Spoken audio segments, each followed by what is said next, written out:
Olá, nesta aula vamos analisar uma aplicação bastante interessante de derivadas, agora voltada para o cálculo de limites. Então, nós sabemos que existe uma relação muito direta entre limites e derivadas, então nós podemos usar agora essa regra de derivadas para tentar chegar na resolução de limites.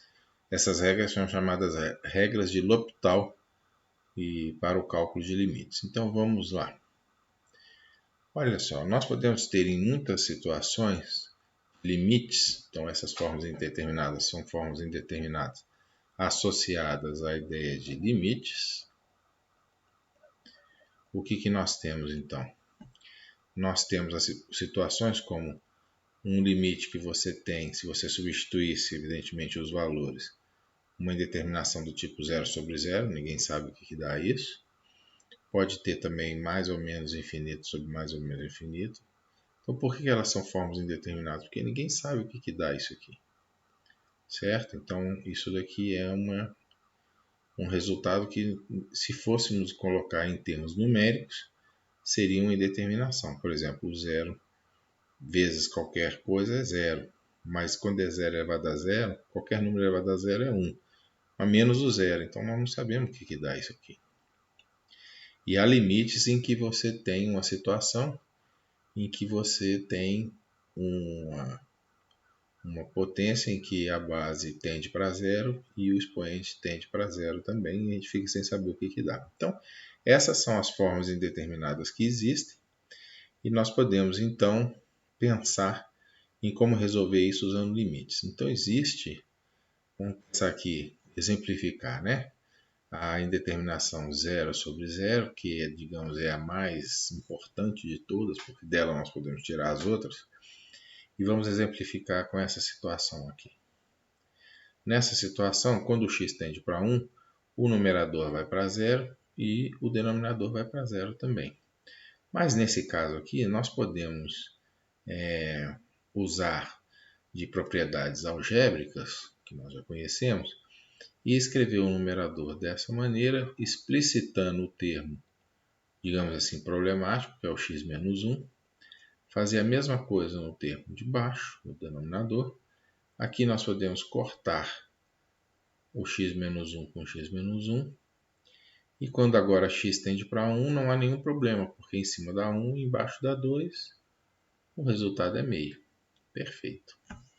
Agora, se você tem uma função como essa, que aqui está, aí a coisa é um pouco mais complicada, porque você não tem essa capacidade que foi usada aqui de fazer essas simplificações. Então, para esse tipo de limite, nós temos que encontrar algum método de solução que nós queremos aqui que sejam relacionados com derivada. Nós já sabemos fazer esse limite aqui. Das aulas que nós falamos sobre limites, é possível fazer esse limite aqui. Mas nós queremos fazer usando derivada. Vejam que aqui eu apresento o desenho da função. Essa aqui é a função toda, logaritmo de x sobre x menos 1. Essa aqui é a função x menos 1.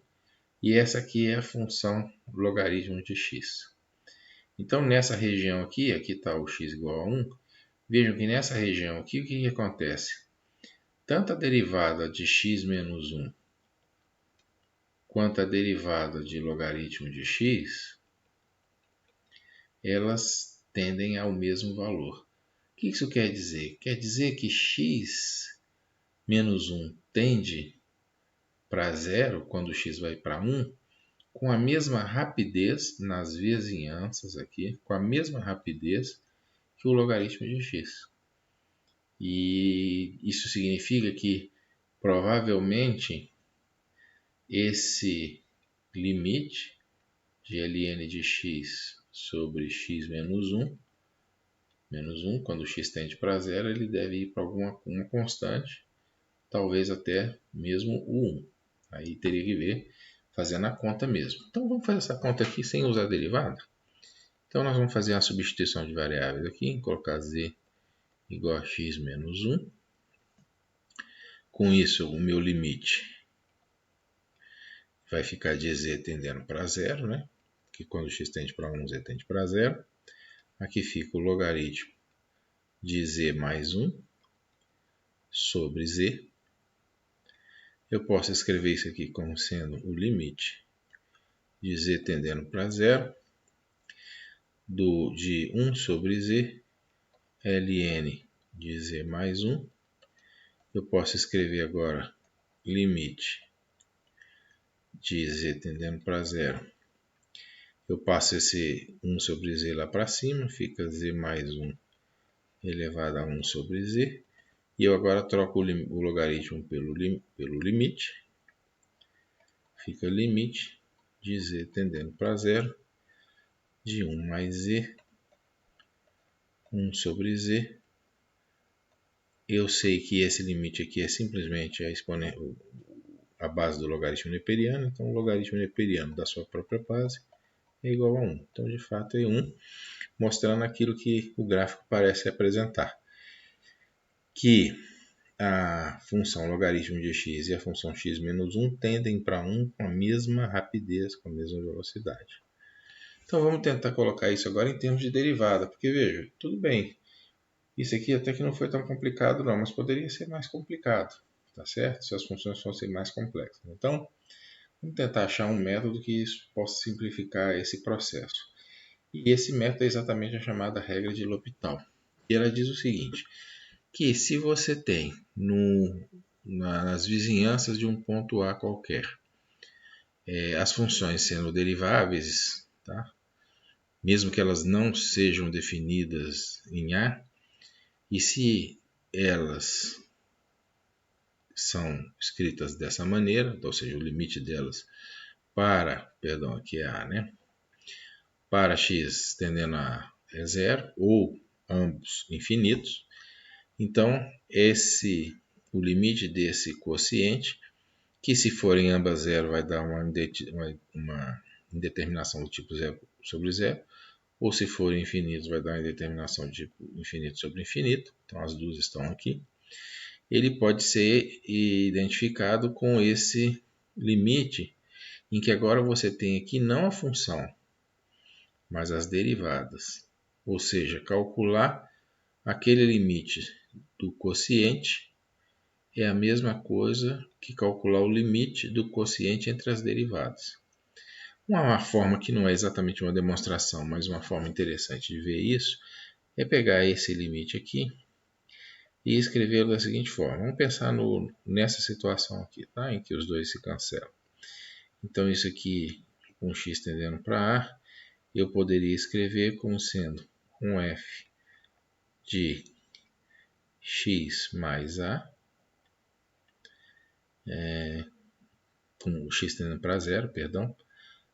Mudar uma variável aqui, né? E colocar uma variável y. Y tendendo para zero. O y então é x, né? Então vai ficar o x mais a, né? Então isso aqui vai ficar o y, né? Mais a menos f de y, f de a, perdão. Veja, f de a é zero, então eu posso somá-lo aqui, não vai fazer diferença. Eu poderia escrever aqui como sendo f de y mais a, porque essa situação, né, eu fiz aqui, só para ficar claro, eu fiz aqui a substituição assim, tá? Então eu estou somando, eu estou subtraindo no numerador e no denominador zeros, porque isso aqui é zero também, mas eu posso escrever isso aqui de uma maneira um pouco mais interessante, que é y tendendo para zero, f de y mais a menos f de y sobre y, e aqui fica g de y mais a menos g de y sobre y, porque esses y podem se cortar, então não mudou nada. E supondo que esse y é muito pequeno, eu estou calculando essa função aqui, né? Que é a, perdão, não y. Eu estou calculando essa função aqui como se fossem derivadas, tá certo? Então, voltando aqui para o x, estou tendendo para a, isso aqui tenderia a ser uma derivada do x no ponto A e uma derivada da g no ponto A.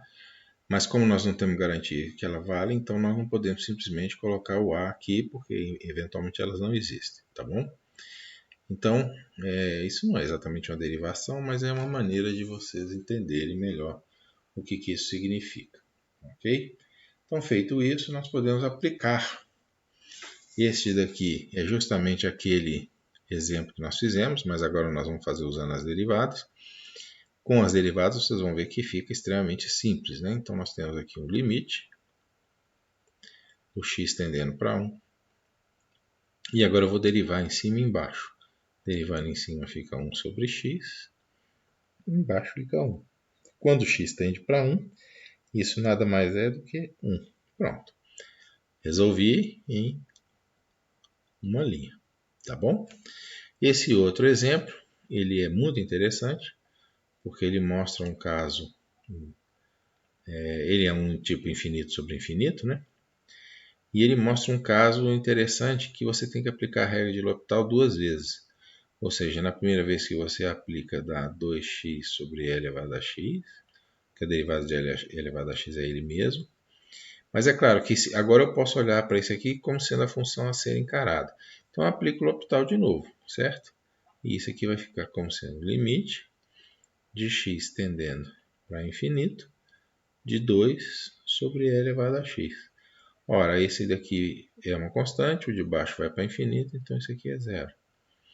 O que isso está dizendo? Está dizendo que quando x vai para infinito, o denominador vai muito mais rápido para infinito do que o numerador. Okay? Esse daqui também apresenta uma coisa interessante, que é uma necessidade de modificação do método, porque o nosso método foi para indeterminações do tipo 0 sobre 0 ou infinito sobre infinito. Mas o que nós temos aqui é uma indeterminação do tipo 0 vezes infinito. Então nós gostaríamos agora de jogar essa indeterminação num tipo como um desses aqui. Então, para fazer isso, eu posso escrever esse limite de x tendendo para zero pela direita, tem que ser pela direita por causa do logaritmo, né, o domínio dele.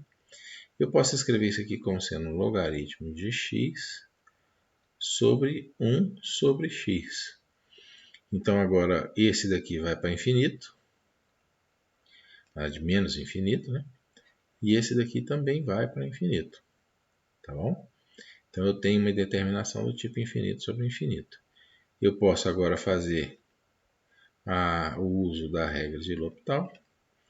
A derivada do de cima é 1 sobre x, a derivada do de baixo é 1 sobre x ao quadrado. Eu posso agora simplificar isso aqui, colocar x ao quadrado sobre x, corta, corta, fica x, e isso no limite, evidentemente que existe um limite aqui, né? Então fica limite de x tendendo para zero positivo de menos x, aqui tem um menos aqui, menos x. Então isso aqui vai para zero negativamente, tá certo? Então o limite é zero. Então vejam que quando você tem que trazer o limite para uma forma dessas conhecidas, pode dar um pouquinho mais de trabalho, mas é pouca coisa. Em geral, a aplicação é bastante simples. Essas três aqui são bons exemplos. Na próxima aula eu vou apresentar mais alguns exemplos interessantes para expandir o método de solução. Mas por enquanto essas são as mais simples.